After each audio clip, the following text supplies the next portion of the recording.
ნახეთ ანონსით ამასობაში შემოგვიერთდა ჩვენი სტუმარი რძის პროდუქტებზე უნდა ვისაუბროთ.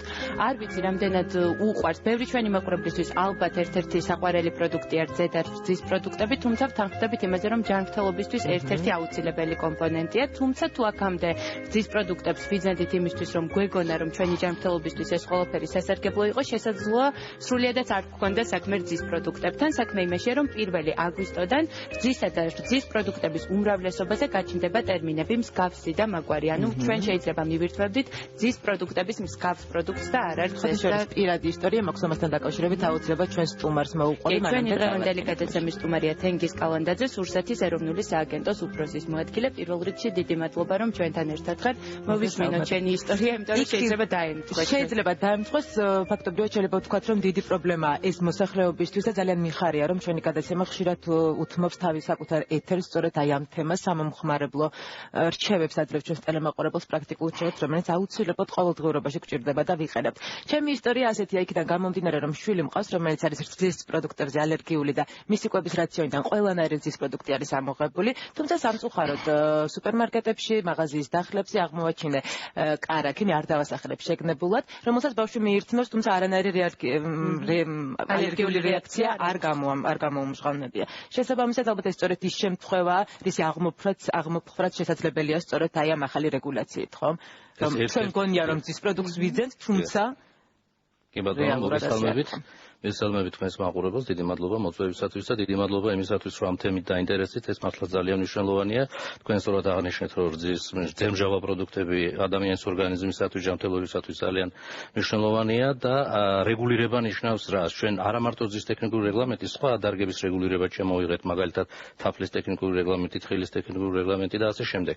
ზოგადად ტექნიკური რეგლამენტი არის მთავრობის მიერ დამტკიცებული დოკუმენტი, ეს არის უკვე სავალდებულო დოკუმენტი და არაჩვეულებრივი სტანდარტი, რომელიც ნებაყოფლობითია, რომელიც ამოქმედება 1 აგვისტოდან და ტექნიკური რეგლამენტი არეგულირებს მოცემულ სფეროს, ანუ რძისა და რძის ნაწარმის შესახებ არის ეს ტექნიკური რეგლამენტი. მას აქვს რამდენიმე მიზანი. პირველი და მთავარი მიზანი გახლავთ მომხმარებლის ზუსტი ინფორმირება. მომხმარებელი შეიძლება დაზიანდეს რამდენიმე კუთხით. პირველი ეს არის ეკონომიკური კუთხით, ანუ მან შეიძლება შეიძინოს შეცდომაში შევიძინოს და შეიძინოს ისეთი პროდუქტი, რომელიც არ არის სიტყვაზე კარგი ნამდვილი და უფრო იაფია, ანუ ფინანსური ზარალი განიცადოს. პირებულება მისი არ შეესაბამება იმ პროდუქტს, რაც აწერია ეს ფინანსური კუთხით და ამ კუთხითაც მას ზუსტად ეწოდება რას ყიდულობს. მეორე და უფრო მთავარი, რა თქმა უნდა, ეს არის ჯანმრთელობა, ანუ ის იქნება ზუსტად ინფორმირებული, რომ როცა ეწერება სიტყვაზე პროდუქტს არაჟანი, რომ ის იქნება ნამდვილი რძის პროდუქტი, ხოლო თუ ეწერება არაჟნის მსგავსი მასა, არაჟნის მსგავსი პროდუქტი მცენარეული ცხიმით, მას ეწოდება, რომ ეს არის შედარებით დაბალხარისხიანი პროდუქტი, თუმცა ხაზი მინდა გავუსვა, რომ უვნებელი, რა თქმა უნდა, ყველა პროდუქტი უნდა იყოს უვნებელი, ეს საფუძველთა საფუძველია და მას ექნება არჩევანის უფლება. საინტერესოა იმ ნაწარმის უმრავლესობა, რომელიც დღეს არის დახლებზე, როგორ ჩააბარებს ასე ვთქვათ ამ გამოცდას რძეზე შემოწმების და რამდენზე გაჩნდება სიტყვები მსგავსი და მაგვარი. ანუ აქამდე ჩვენ მივირთმევდით ისე, რომ გვეგონა ეს ყველაფერი რძის ნაწარმი უმრავლეს შემთხვევაში, დღეს ეს ეტიკეტები გაჩნდება, რა სურათს დავინახავთ? მოგახსენებთ. იმპორტირებული პროდუქცია ევროკავშირიდან, ყველა არის ნამდვილი პროდუქტი, ანუ ყველა წარწერა სწორად არის გაკეთებული, ვინაიდან ევროკავშირის კანონმდებლობა ამას უკვე კარგად ხანია არეგულირებს. ჩვენ ნელა მივდივართ ევროკავშირისაკენ.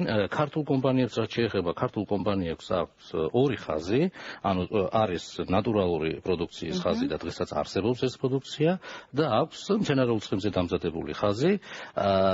უხეში გათვლებით, ალბათ მცენარეულ ცხიმზე დამზადებული ხაზი რაოდენობრივად პროცენტულად ცოტათი მეტია ვიდრე ნატურალური, თუმცა ამის შესახებ ჩვენ უკვე 2 წელია კომპანიებთან თანამშრომლობთ, ვამზადებთ მათ, ვესაუბრებით ამის შესახებ, მათ ეს იციან. მათ ისინი ახდენენ უკვე რებრენდინგს, ანუ ახალი ეტიკეტების დაბეჭდვას, რათა მომხმარებელი სწორად იყოს ინფორმირებული. მცენარეული ცხიმი ახსენეთ და ძალიან ბევრი პროდუქტი შეიცავს მცენარეულ ცხიმს.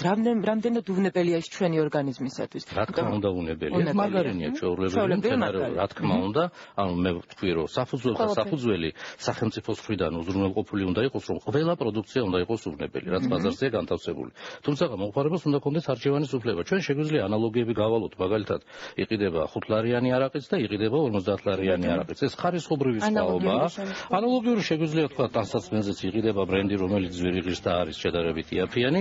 ანუ ასეთივე არჩევანის უფლებას ვაძლევთ მომხმარებელს. ერთი შეკითხვა მაქვს.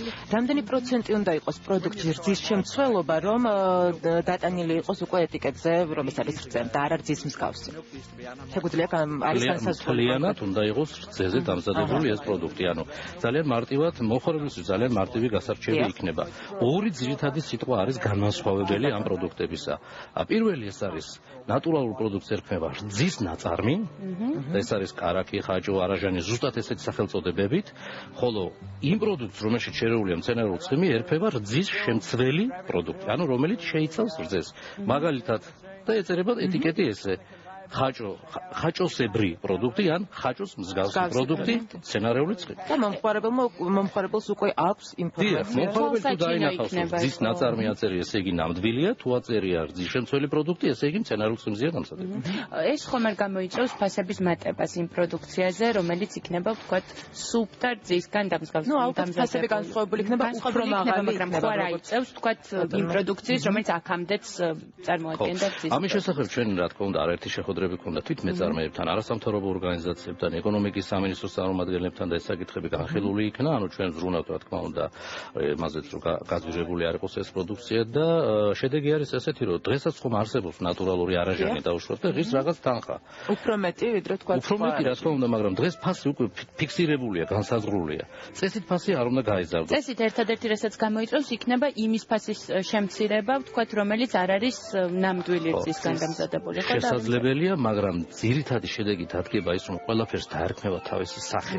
ანუ დღეს რომ მომხმარებელი მიირთმევს არაჟანს და გონია რომ ის არაჟანია, ის მიხვდება რომ თურმე ეს ნამდვილი არაჟანი არ ყოფილა, ეს ყოფილა არაჟნის მსგავსი და პროდუქტი მცენარულ ცხიმზე დამზადებული. მაგალითად, ჩემთან სახლში კვირაში ერთხელ მოდის ქალბატონი წყნეთიდან, რომელსაც მოაქვს სოფლის პროდუქტები, სოფლის რძის პროდუქტები, მაწონი რძე. ამ შემთხვევაში ალბათ რთული იქნება ხომ რაღაც რეგულაციების და კონტროლის დაწესება სწორედ სოფლის რძის პროდუქტებზე. კი, ამ შემთხვევაში შედარებით რთულია, ამიტომ დაახლოებით 2 წლის წინ პარლამენტმა გადაწყვიტა, რომ 2020 წლამდე გადაეწია სახელმწიფო კონტროლი ოჯახური წარმოების პროდუქციას.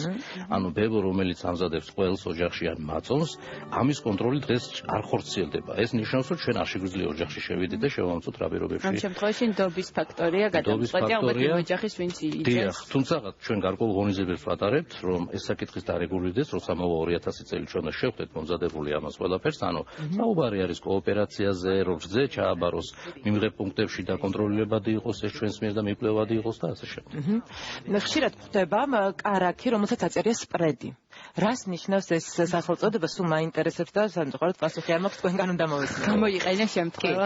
რამდენი შეკითხვა მაქვს? ანუ დღეს რეგულირება როგორ ხდება? დღეს არის სტანდარტები, რომელიც არის ნებაყოფლობითი. ანუ ის კანონს არ არღვევს მეწარმე და სტანდარტით, რომელიც ნებაყოფლობითია თვითონ დაწერა ეს სტანდარტი, ასე დაარეგულირა და დააწერა ორივე სახელი. მსგავსი პროდუქტი ბუნებაში, ევროკავშირში და ცივილიზებულ სამყაროში არ არსებობს. სპრედი ეს არის მცენარეული ცხიმი, ანუ იგივე მარგარი.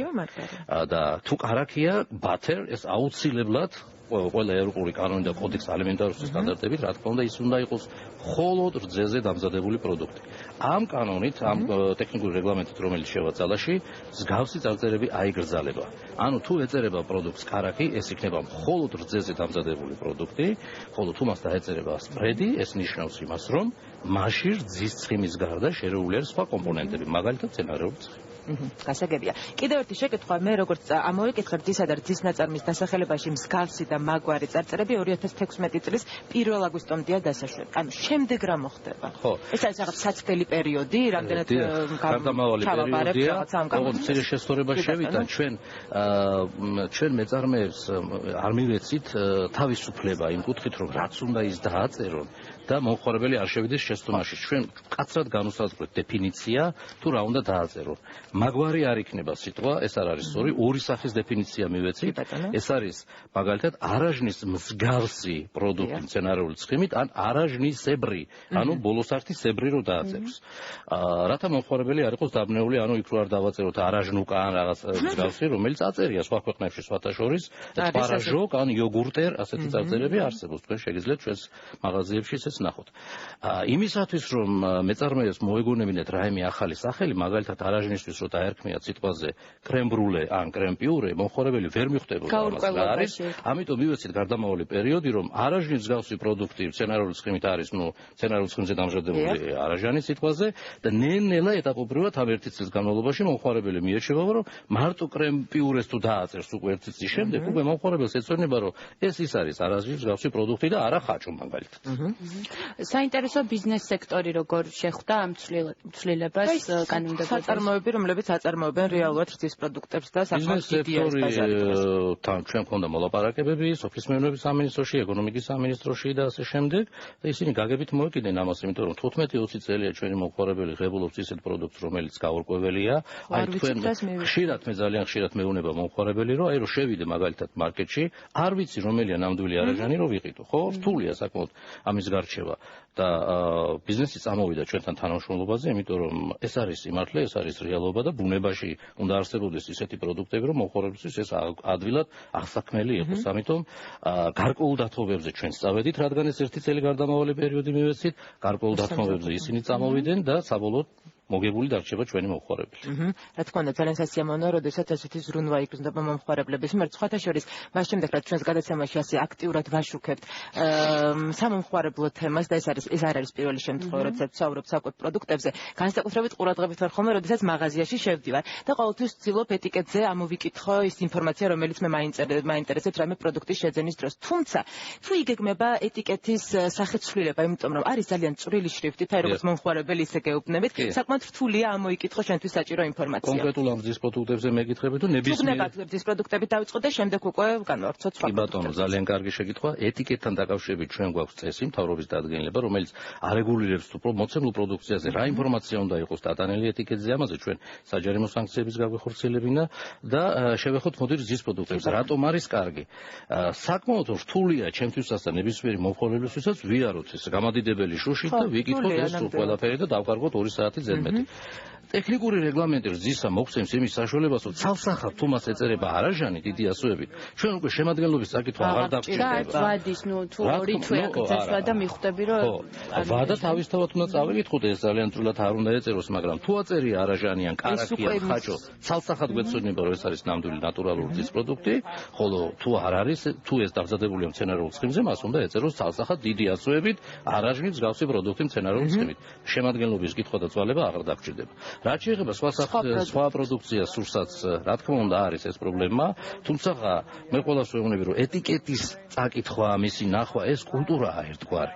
მე ასეთი ანალოგია მომყავს, როდესაც ჩვენ ვყიდულობთ ტანსაცმელს 1 საათი ვტრიალებს სარკის წინ, მაგრამ სურსათი გვინდა პირდაპირ ესე ვიყიდოთ, არც წავეკითხოთ. მაშინ როცა უფრო მნიშვნელოვანია და აისახება ჩვენ ჯანმრთელობა. ამიტომ მოუწოდეთ მე მომხმარებელს ეტიკეტი უნდა წაიკითხოს, თუმცა გარკვეულ რეგულაციებს ჩვენ როცა შემოვიღებთ, გავუმარტივებთ ამ კითხვის პროცესს.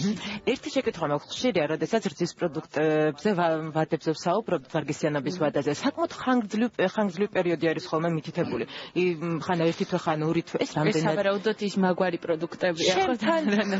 იოგურტებზე მაგალითად 6 თვეც არის მითითებული. მე ყოველ შემთხვევაში კითხვის ნიშანს მიჩენს და ცოტა სკეპტიკურად ვუყურებ ხოლმე აი ამ რაღაცა დიდ ვარგისიანობას. როგორ შეიძლება ეს იყოს ჩანთელი, ხო, გარკვეულ შემთხვევაში მაგალითად თუ ჩვენ ავიღებთ ცივილიზებული ქვეყნებიდან, ევროკავშირიდან შემოსულ პროდუქციას და არაჟანს აქვს დავუშვათ 1 თვე, როდესაც ძველი წესებით არაჟანს ჰქონდა სულ 72 საათი.